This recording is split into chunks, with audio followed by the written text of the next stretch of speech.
My name is Ed Friedman, the Chair of Friends of Miramichi Bay. I'd like to welcome everybody tonight to the last in our 27th season of having a winter speaker series. I want to thank Martin McDonough right up front, who's on here and is doing our tech work for us with our Zoom, and also for a good chunk of our website. I'll ask if anyone listening is savvy with websites and would like to maybe take over for Martin. That would be a great thing. He would love that. Our website is done with Dreamweaver for the most part. So if that's of interest to anyone, please send me an email. Great.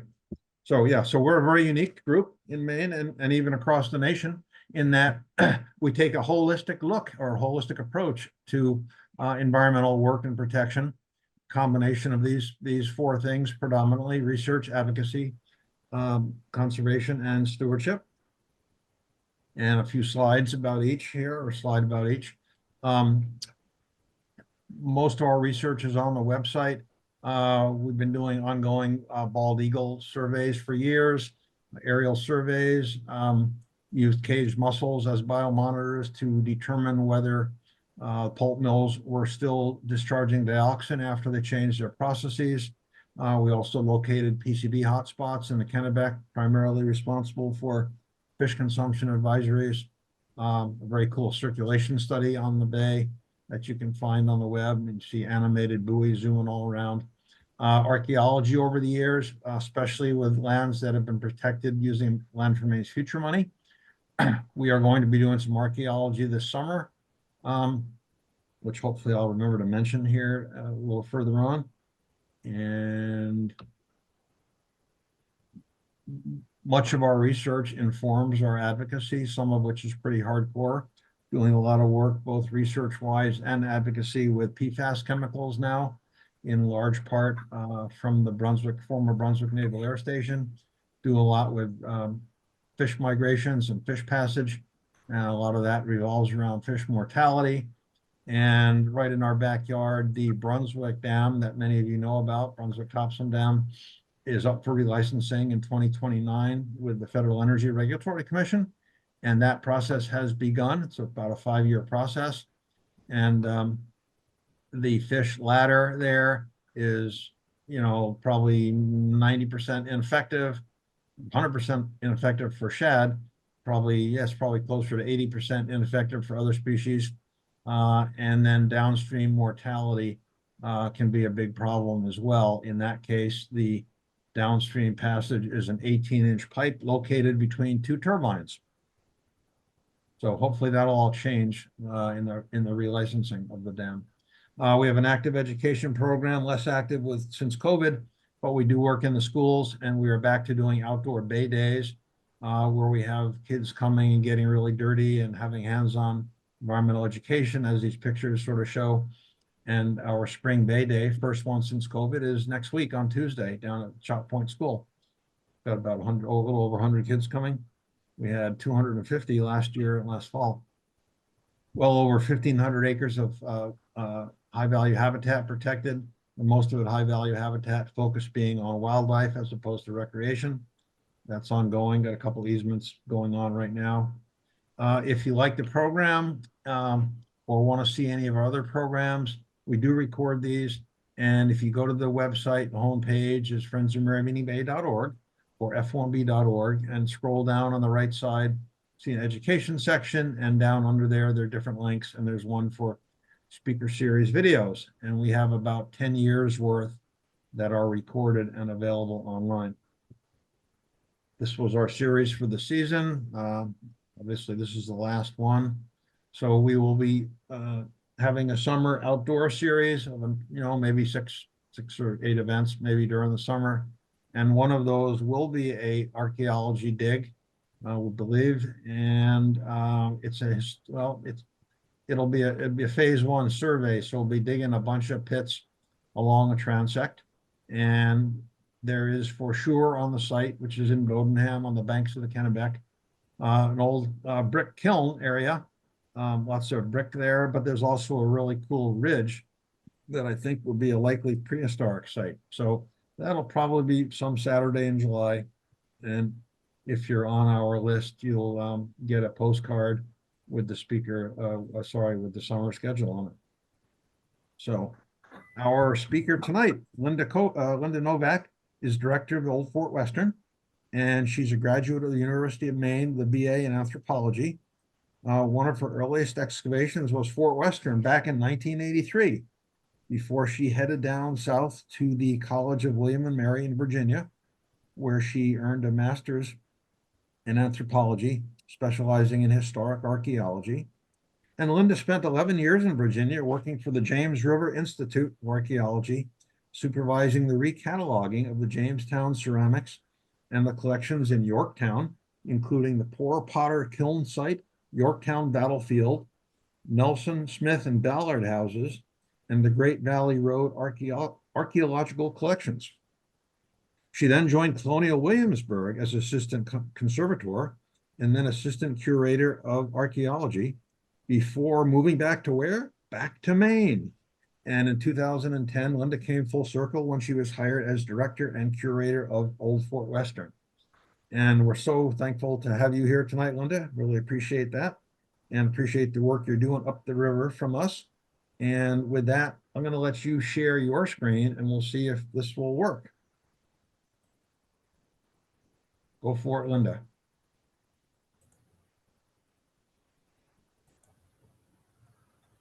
Thank you for having me.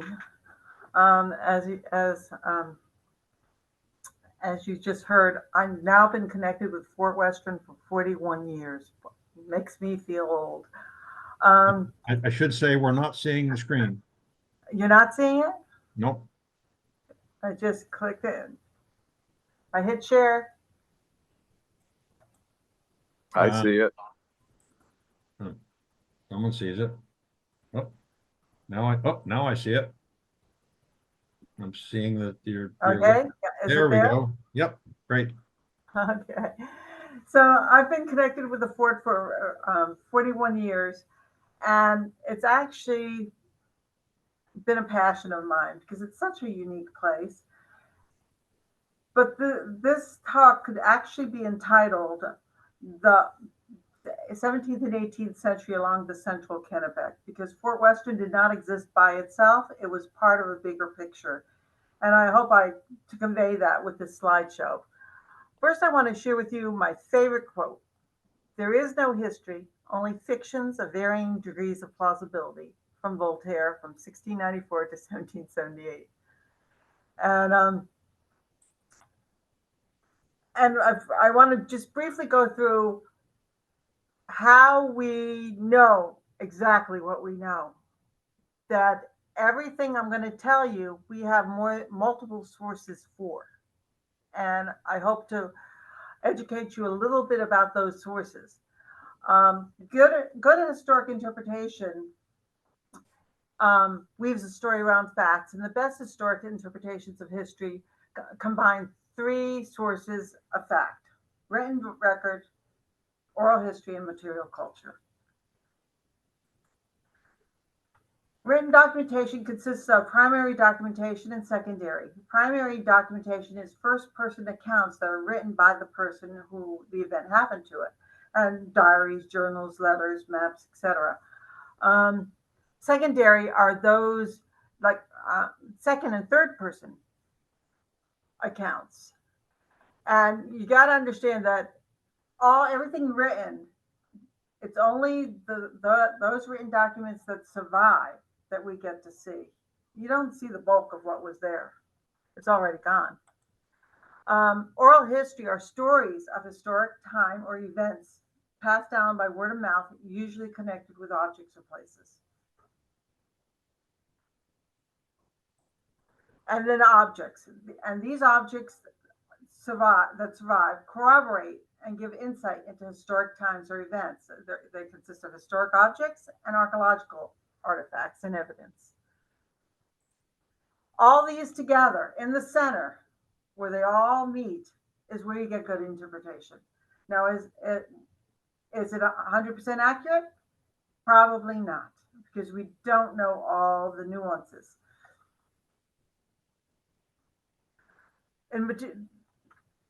objects that survive corroborate and give insight into a historic time and event. Oh, wait a minute.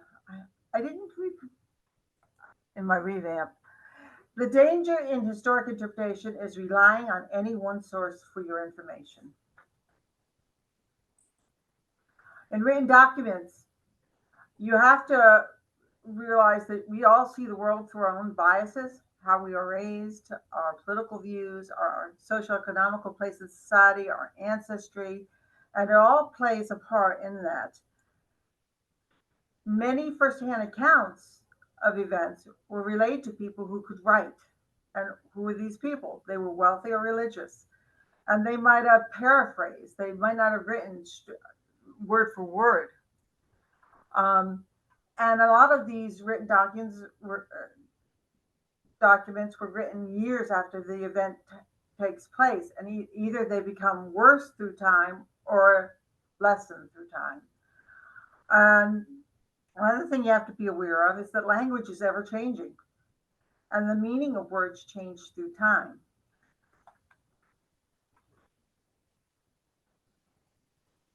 The pitfalls of oral histories is people tend to remember things that make them look good and tend to filter out events or people that will cast them or their family in a bad light.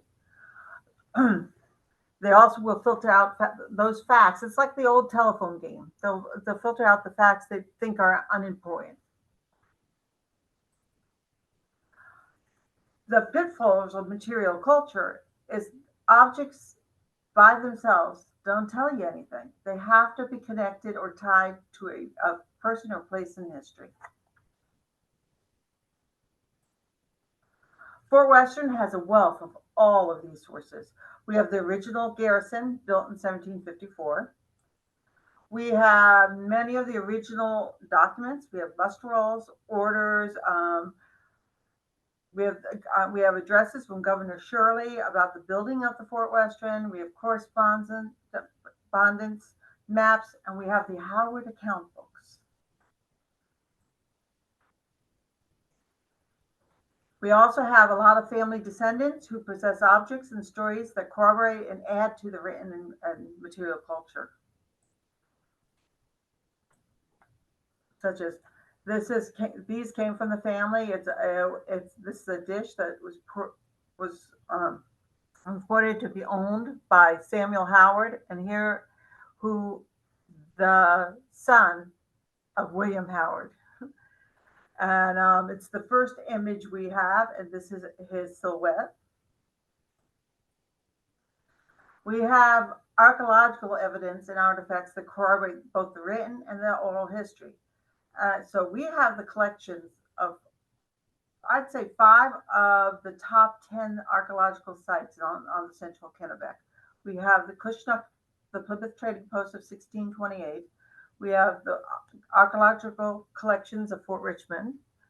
We have Fort Franklin, Fort Shirley, of course, Fort Western, and then Fort Halifax. And I'm going to talk about all of these a little later because it's all one big story.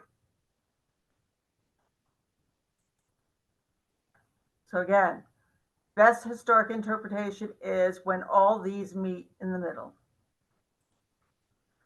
Now, the Cushnock Trading Post is the beginning of our story. And the Abenaki tribes of the Norwich Rock, they occupied the Kennebec from Merrymeeting Bay all the way up to Moosehead Lake in the north. And in the early 17th century, contact between Maine Indians and the settlers was actually pretty. It wasn't, and there was no real animosity. In 1620, when the Pilgrims came, they weren't prepared for the life in the New World, and they were deeply in debt to their London backers, and they originally wanted to support themselves through fishing and agriculture. But when fishing failed, they turned to the fur trade. In 1622, they were starving. So a ship from Damascus Island, where there was an English fishing settlement, went down and bailed them out of trouble, more or less. But on the way, they passed the mouth of the Kennebec River, and they went back and told the Pilgrims about this great river with all the resources. And the Pilgrims decided to launch a corn for fur venture in Maine. They tried securing a patent for the Kennebec in 1627, but when it came back, it was very, very small and ill-defined, and they immediately went and tried to get it reformed or get a new patent. Before they even came back, they decided, and this is the map of the Kennebec, and then you can see where Kushnock is. And Kushnock is one of those words, it's a native word for where the tide meets the river. And many rivers could have had Kushnock, but all too often when Europeans met the natives, they assumed that's what the natives named it. So it became Kushnock, not knowing that it was a geographical term. They thought it was its name. So they built a trading post at Kushnock.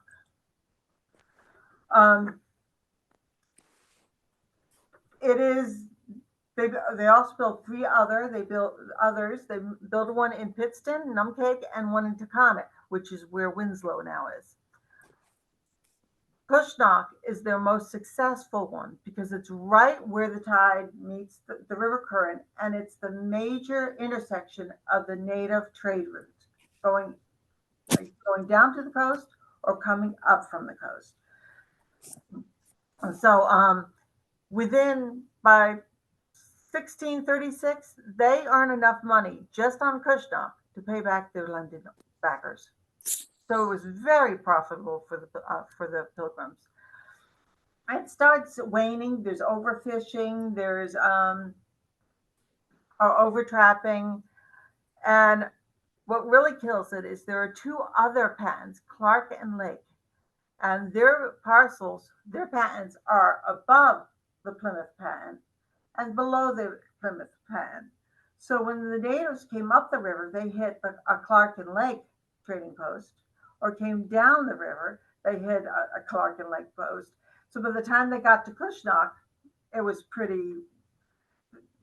there wasn't enough business. So by the 1650s, they actually formed an alliance, Clark and Lake and the Plymouth patent, and they worked on it for a while, but it didn't really take off. But in 1661, four Boston merchants, one of them being a descendant of the original Pilgrims, found the original patent in his attic. And he and three others bought the whole territory for 400 pounds sterling. They also went ahead and they got the Clark and Lake. I'll show you. This will show it. So here's a map. It's called the Johnston map of 1754, and it shows the original patent. This is the original Pilgrim patent. It goes from just above Swans Island all the way up to just below Norwich. And it's 15 miles each side of the river. These are the Clark and Lake. So by doing that, they own all the way. I mean, they own most of the Kennebec. And it's a very good patent. They have the ability to survey the holdings, lay out townships, make grants to new settlements, make laws, and profit in anything they found on the river. But before they could take action, King Philip's War happens. And during King Philip's War, it's one of those wars where there's a powder keg, there's a child that's and the native son of the chief who's thrown overboard and drowned, and he's an infant. But that's just the match that set the powder keg off. By the 1675, it dawned on Massachusetts that the natives up here all had guns. and they directed the settlers to take the guns away from them. And what happened? And by then, the natives were totally reliant on all the goods they were getting from these trading posts. The powder, the horn, it had become their livelihood, and the guns had become a necessity. They had lost their ability to flint knap and make bows and arrows, and the traditional way of hunting. So that ultimately is, I believe, is what caused the war. But all settlements along the river Kennebec are wiped out. A lot lose their lives. Many are captured and ransomed, and many flee, all the way to the New Hampshire border, basically. So from 1675 on, you have a series of colonial wars. You have King William's War, Queen Anne's War, King Governor Drummer's War, and King George's War, right up until 1748. So in all this time, the Kennebec proprietors really can't do very much. So this is the archaeological, this is the footprint of Fort Western. Right here is Fort Western. And right here is a Church of Christian Scientists. This front lawn is where we found Kushnak. And as you can see, here's the church. Here's the footprint of the building. It's basically 44, I believe 44 by 62 building. It was 3 bays. This bay had a cellar, and it was where they kept the goods. The center was the doorway, and then this end was the living situation with a half chimney. So the original Plymouth patent actually becomes the Kennebec proprietors, and this is where the 4 forts come in. By 1620, by 1720, basically resettlement has only occurred just above Swans Island. And this is actually the Pajepska proprietors. And they built a fort just at Fort Richmond. And it's actually infringing on the Kennebec proprietors patent. The next fort that's built is Fort Frankfort Shirley. That's built in 1752. And then you have Fort Western and Fort Halifax. And I'm going to basically go through each of these. So Fort Richmond,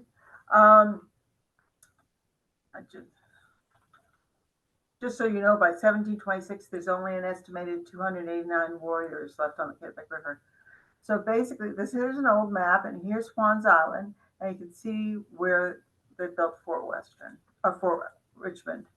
And it goes through, I'm not going to go through them, but 3 periods. 1721, it's basically fortified garrison. It's not really a fort at this point. And then you have 2 fort stages. And then by it's decommissioned in 1755, but we'll talk a little bit more about that. And here's the Richmond River, or the Kennebec River, the old bridge that crossed it, and Fort Richmond was right in here. Here's a picture. The house that was standing there was moved twice. It was in the middle of the road, and they moved it in the 30s, and then it's not. They've torn it down totally. So here's where Fort Richmond was, and units that they put in. They learned a lot. Major things they found where the original palisade was, and this is the footprint of it. What's interesting is this is the muster roll, 1751, and the very top, William Lithgow is the commander, and underneath him is James Howard, and then there's John Howard in there. William Lithgow will become the commander of Fort Halifax, and James Howard will become the commander of Fort Western. So by 1749, the Plymouth Company is all but disappeared. So we're talking like 4 generations after the original Plymouth patent. And it's revived by Robert Temple and Samuel Goodwin. They make plans to build a fortified town in Frankfort across the river from Fort Richmond. It's only a mile away. And in 1754, that fortification is improved and it becomes a fort, Fort Shirley. And this is when they changed the name of the New Plymouth Company to the proprietors of the Kennebec Purchase for the late colony of New Plymouth. So they become the Kennebec proprietors. And the company flourishes well until 1775, until the Revolution. This is the Johnston map of 1754, taken in November 1754, after the 4 forts are built. What they're worried about, there's rumors that there are Indian settlements up at the headwaters of the Kennebec, and they're worried that, and also French settlements, that the French were going to come down the Chaudière corridor to the Kennebec. The natives were going to come down. The Penobscot, because this is the shortest distance, would come over. They all meet at Taconic Falls, which is now Winslow, come down and wipe out the settlement on the Kennebec again. So the province of Massachusetts decided the place to build a fort, they needed a fort, was right here in on Taconic Falls, the confluence of the Spastic and the Kennebec. The problem is you can only get ships as far as what is now Augusta, Kushnock. So the Kennebec proprietors knew this, so they approached Governor Shirley and basically said, we have a deal for you. If you build the fort at Taconic Falls, we will build at our own expense a fort at Kushnock, and then we fortified Fort Frankfort, and it would become the supply train for Fort Halifax. So that's what happened, though. Governor Shirley jumped at this, and one of the conditions was that the Massachusetts would man both for all forts. So here you got Fort Frankfort, and this is, it turns out that this is not an accurate picture of it. There are 2 Johnston maps in a year apart, and the other one has a more correct outline of Fort Frankfort. I guess you have made several maps, so if they got into enemy hands, you'd confuse them. And then the Kennebec proprietors built Fort Western. And all the early documents call it the fortified storehouse at Kushnock. They do not refer to it as Fort Western, except for in this map. I think there's a lot of politics going on, because here you have a French and Indian fort that's supposedly a provincial fort, manned by provincial soldiers, but privately owned.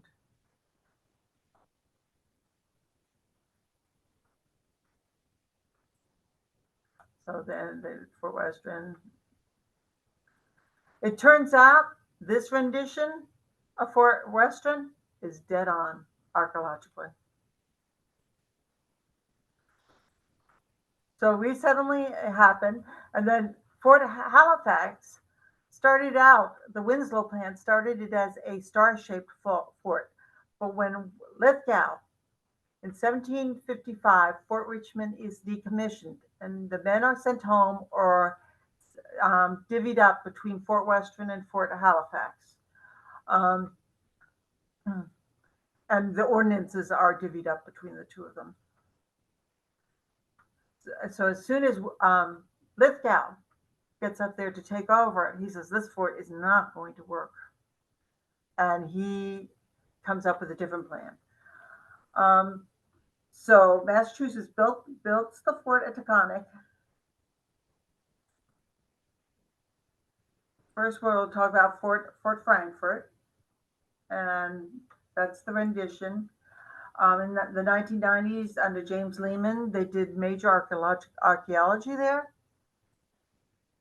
They found basically where it was. The fort only existed till 1759. Then it was taken apart, and a lot of the wood used to build the Barnable Courthouse. This is the map of Fort Halifax. This is the esteemed Governor Shirley. And one of my favorite documents is this. And this is his address to Council and the House of Representatives, dated October 18th, 1754. And basically, he's talking about the problem with the land, the river, that you can't get boats up there. To remedy this, the proprietors of some lands upon the Kennebec River, commonly called the Plymouth Company, made me an offer that if I would cause the intended fort to be erected at Taconic, they would, at their expense, build at or near Cushnock, as I should order, a house of hewn timber, not less than 10 inches thick, 100 feet long, 32 feet wide, and 16 feet high, for the reception of the province's stores, with conveniences for lodging soldiers who may be placed there by the government, and would picket it in at 30 feet distance from every part of the house, and build a blockhouse of 24 feet square at two of the opposite angles, to be mounted with 4 cannon agreeable to a plan ready to be exhibited when it should be called for. The government, to protect the people well employed in building the said house, which vote and plan shall be communicated to you. So basically lies out exactly how they're going to build Fort Western. So Fort Western, so the timeline, early in July 1754, General Winslow comes with 800 troops.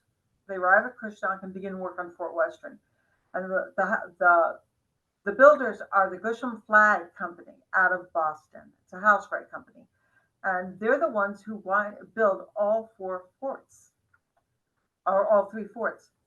In late July, Winslow leaves Fort Western with most of the troops and go up to Fort Halifax and start laying the grounds to build the star-shaped. It's his plan. That's the star-shaped fort. In August 8th, Winslow with 500 troops travel upriver to destroy the French fort at the carrying place and any settlements that there. The remainder of the troops were left to work on Fort Halifax. They went upriver, but they didn't find anything. They now think they did not go far enough. In early September, they return to Boston and they leave 100 men at Fort Halifax and 20 at Fort Western. And these 120 men are fluid. At any one time, there might be 70 up in Halifax and 50 down in Fort Western, because they're constantly going up and down the river on flat bottom riverboats called bateaus. This is a plan of the original star-shaped fort. Fort Western has the distinction of having the oldest standing wooden garrison in the country, French and Indian War era garrison. Fort Halifax has the distinction of having the oldest standing blockhouse.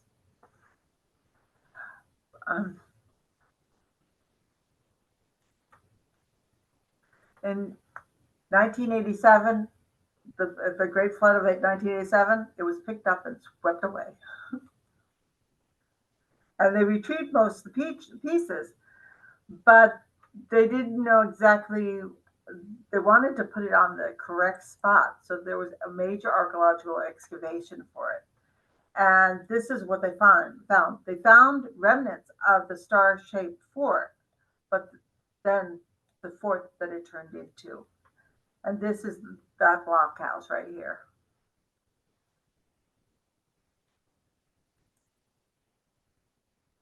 just showing different aspects of it. So you can see the point of the star. Basically, what they did was turn this one blockhouse around and then pick up these blockhouses and put them in a row. So that's an artist's rendition of what it would have looked like. And this is the esteemed William Lithgow, the commander. Now, Fort Western, and these are all excerpts from that Johnston map of 1754. This is how it was originally depicted, how it was built, according to him. And it was the barracks, a store, and a blacksmith shop. This end was totally on dirt floor. So it was built by the Kennebec proprietors in 1754. It was never attacked. It was decommissioned in 1767. And then it was in 1767, it was purchased along with 900 acres by Captain Howard.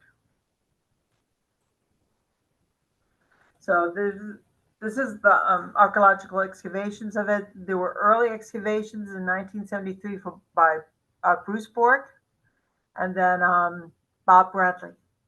And these are basically what they're showing. They put in some units here and then they put in these trenches. And didn't come up with too much. But in 1983, they were going to build the new City Hall in Augusta, and they got federal funds to help with the project. And part of the grant was that we would excavate Fort Western and then find all the elements and put it back together. We rebuilt the stockade and everything. So we would identify the structural features, identify the colonial ground surface, and also to locate Kushnak, because nobody knew exactly where the trading post was, and also to promote public interest and appreciation. So I'm going to show you, using the Johnston map, what we were looking for during that excavation. This was an excavation. I was the lab supervisor on this and excavator. We were looking for this blockhouse, which would have been located here. And we found an oil drum. Right here, this is at Westinghouse, an old Fort Western Tire, and behind here was Westinghouse, and they had their 30,000 gallon tanks buried here.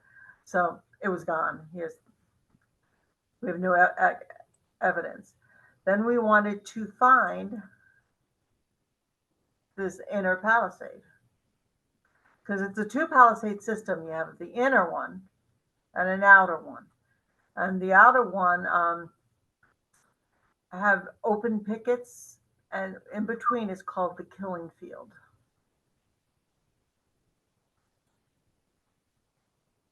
So we excavated there and we just caught it. You can see the line right here. This side is totally gone. And here's the actual trench. So we just clipped it. Some evidence was still there. Then we looked for the watch box, because there were two-story watch boxes. This is where we looked, and it's right here, and it's cut right there. But it was able to tell us exactly how the palisades tied into this blockhouse. Right here, this is a 19th century post hall. This is the palisades right here. Then we wanted to trace the palisades. So they were looking in this corner.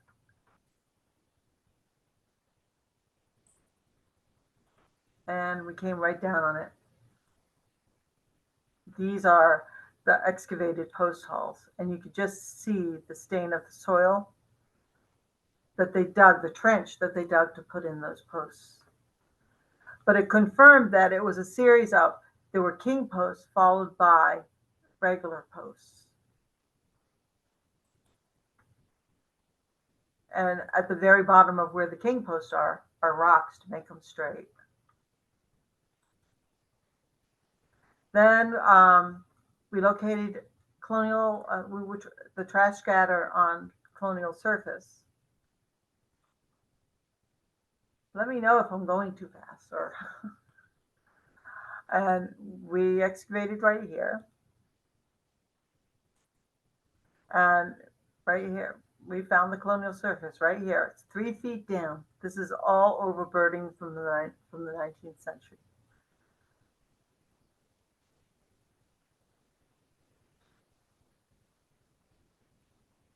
Then we excavated right here. This was actually my pit. I found this. You see the spade marks? And this is the colonial ground level. It was a soldier's garden. You can see the spade marks from the top. So we know the soldiers planted a garden to augment their rations. Then, if you look, there's nothing right here. But in the 1983 excavation, we found this pit right here. 10 by 10, wood line, 3 feet deep. I didn't mean to do that. That's Lee Kramer, who was one of the major excavators here, and the pit. And it is what we thought, and what we built was the powder magazine. It was wood lined because you wouldn't store your powder in the blockhouses underneath the cannon. But this was chock full of artifacts. I mean, from top to bottom. And we know it was filled in very quickly because the ceramics cross-mended from the bottom to the top, which means there was no time in between. And we think it was the archaeology of Moving Day, that when Captain Howard bought the fort in 1767, they went through and they took anything military and threw it into this pit and burned it. There were thick layers of ash full of common pins, or we'd call them straight pins now, or sewing pins. But back then, common pins were used were the original staples to hold paper together. But what we also found were 4 sets of these. This is the Tudor Rose, and they have since published papers in England about the Tudor Rose. This particular one was issued to naval captains starting 1748. It had to be Captain Howard's. So and that is our rendition of we know it's structurally correct. We did find the post hole for this with a rock and a pivot pin. So we know that the crane was right here. We know it's structurally correct. It's correct from the ground down. But, and probably the top, but these would have been either covered with sod, dirt. And there are none that exist to this day from this era for us to copy. So we haven't covered it or anything. We don't think it was a mound of dirt because archaeologically we would have found piles of dirt that didn't make any sense. And so basically, this map was dead on to what we found there, and that's what it is. It looks like today, except for we have since redone the fence. This is our blockhouses were built in 1919 to 1922, and they were modeled out of Fort Halifax blockhouse. And that's how our rendition of it today. Except for this was right when we were building the powder magazine right there. Now, the next thing, as I said, there's a lot of documents. This is the muster rolls of 1756 for Fort Western. And I don't know if you can see it, but you have James Howard, John Howard, Samuel Howard, and further down you have William Howard. When James Howard comes, he comes with 4 of his sons. Oh, and then you have James Jr., son of the captain. So we have proof that he came with 4 of his sons. When he buys, and this is from one of the account book pages, and I'll be talking a little bit more, he buys the entire lot for 400 pounds sterling, and his sons open a store in this section of the fort, and then this was a blacksmith shop. This is the original barracks. This was remodeled to become housing for William and his family. And this is from one of the account book pages, and it actually from 1781 about taking that blacksmith shop and the store out of the garrison and making a mirror image of the north house garrison in the south. I mean, all the rooms, the plaster, building, digging a cellar, everything is right here. What they did, who did the work. And at the same time, this is another account book page where it's telling us that the Captain Daniel Savage was paid for building the new store in the fall of 1784. And from what we understand, they moved the store from here to right next to the covered bridge that was once there on the banks of the Kennebec. This picture's out of perspective. So the S&W Howard store exists from 1767 to 1807. And as you can see, these are the books we have. We have Samuel Howard's from 1767 to 1788. And Samuel actually moved to Boston and became the broker for his brother. He also was the broker for his sister, who was Margaret Patterson in Dresden, who once her husband died, once James Patterson dies, opens up a tavern and a store. And some of the greater Augusta, like he'll stop and sell stuff in Georgetown and further afield. Then you have Williams Howard's book from 1773 to 1784. And when these books were opened, there'd be multiple books open at the same time. So, and you'd have an account. Once it was, the page was filled, they'd move it to either another book or another page. The next book we have is William and Samuel moves back, and he and his brother operate the store from 1781 to 1794.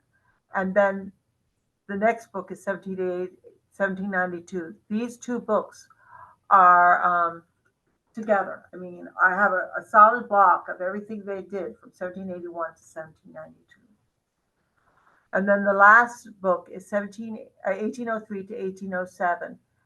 And this is the first book that gave us evidence of a day book where they were writing the sales down on a day and then transposing them to the books. It also gives us the end date of the store when all the active accounts are signed over to Samuel Howard Jr., who is William's son, on October 7th, 1807. And 1807, what kills the store at the end is the embargo. So these books have our list. We have a good accounting of the people who lived and settled in the Kennebec region from 1767 to 1807. It lists how they paid, and most of it was barter. And what they were buying. These are unbiased entries and straightforward, and there's no conjecture. It's a pleasure to work with this stuff, and we can manipulate this material and gain insight into pre-revolutionary, revolutionary, and post-revolutionary revolutionary eras. How am I doing on time? So each You're getting close. okay. In all, indexing the names in the account books, there are 1,380 accounts of 825 individuals. I won't go into this is what Samuel's looks like. And whenever they were done with the page, they just put a big X through it. This is William 1773 one. And this is the 1781. These are just examples of what they look like. And they're very readable, believe it or not. And by tracing accounts from, we're able to determine that there were at least 8 books. We own 5 of them. So everyone starts with, by balance of account carried over from a certain page or book, and then where they were sent to it. And by doing this, I was able to determine that there are maybe 3 books out there that we don't have.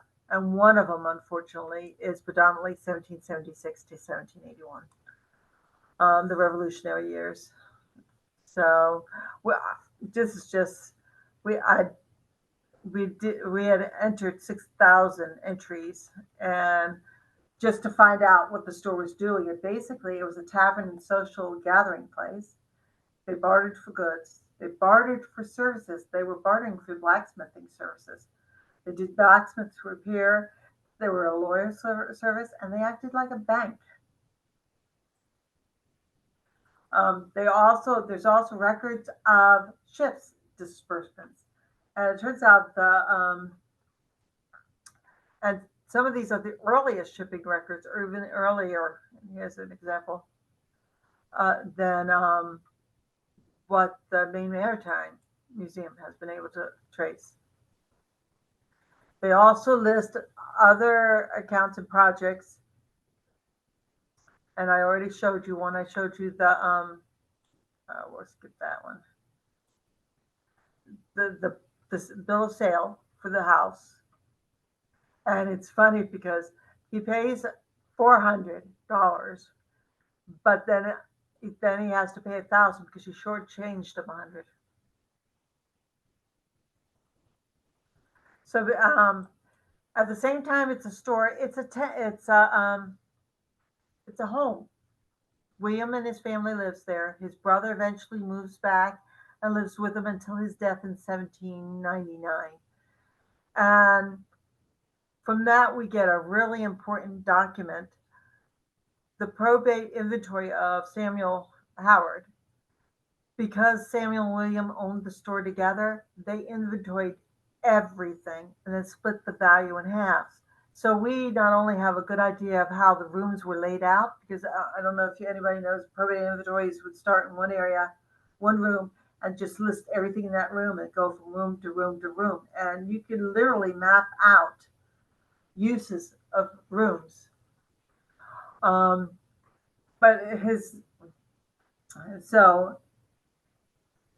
then the descendants lived in the house.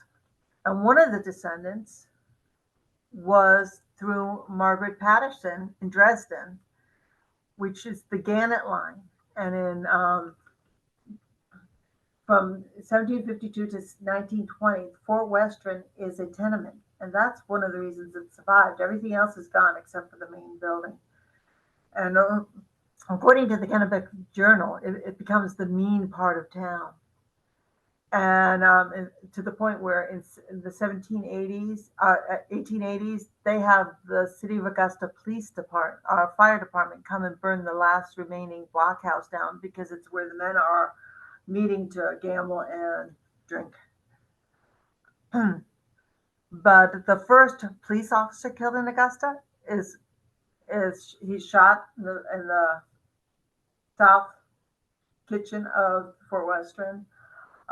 There's some really great stories in the Kennebec Journal of what was happening at Fort Western. The tenement is eventually divided into 8 apartments. And in 1919, Guy and William Gannett, the descendants of Margaret Patterson Howard, Margaret Howard Patterson, approached the city asking Mayor Burlow to take the fort through eminent domain. give it to them, and they would renovate it. And it took them a while because there was a major court case, and it wasn't decided until October 1920, and Augusta gained control of the tenement, or of the old fort. They gave it to the Gannets, they renovated it, and then, and of course, they also gave 6,700 to the city of Augusta at the same time to put in the general revenue. But they renovated the garrison. They built the 2 blockhouses using the Fort Halifax blockhouses, and they put a stockade in the very front, and they gave it back to the city. And the fort opened its doors as a museum on July 4th, 1922. So, in that respect, as a museum, we're older than Colonial Williamsburg. So here's a Monsieur picture of what the tenement looked like at 1990. And I estimate that this picture was taken between 1912 and 1919. So basically, and I just wanted to share with the upcoming events and the week after. One of our major sources of information for the family living here, 18th century living, is Martha Ballard's diary, and we're doing a major program a week from Saturday. And then our July 4th celebration is our biggest celebration of the year. Then we'll have a tavern night because of the new picket. The fort is totally enclosed. We're able to get a liquor license, and we put on a tavern night where you can come and play 18th century games, and we have entertainment. Then we'll have a September Harvest Day, Family Harvest Day on September 21st. And then on October 19th, I have a 4 Forts tour where Lee Kramer and Lee Smith, and they're the ones who excavated all 4 forts, basically. We go on a road trip and we visit every fort with them. And then for October, these are just being Murder, Mystery, and Mayhem, where we actually tell the stories from the Kennebec Journal of things that happened at the fort. And the other 2 are in progress. I don't have details for them yet. But thank you for listening. Great. Well, thank you, Linda. A lot of information. A lot of information. That was great. Thank you. I've got a question, and there are a few. There's at least one question out there. But a lot of what you talked about, the account papers and stuff, the account journals. Where are you finding these? How are they preserved, and where were they? Family, as I said, the oral history and things coming down. When the family left in 1852. From what I understand, there were 3 railroad cars that left the city. They relocated. We're talking about the Bowmans, the Gannets. There were several branches of the descendants of the Howards. They wound up in Florida, Ohio, Michigan. And this last generation was getting older, and they realized that their kids really didn't have the interest in artifacts from Augusta, Maine. So a lot of this stuff has come back from the family because they figured we were the best place for it. And one of the account books the Maine Historical Society had. The rest of them have come back from the family, along with objects, a tea service. We have Margaret Patterson's mortar and pestle.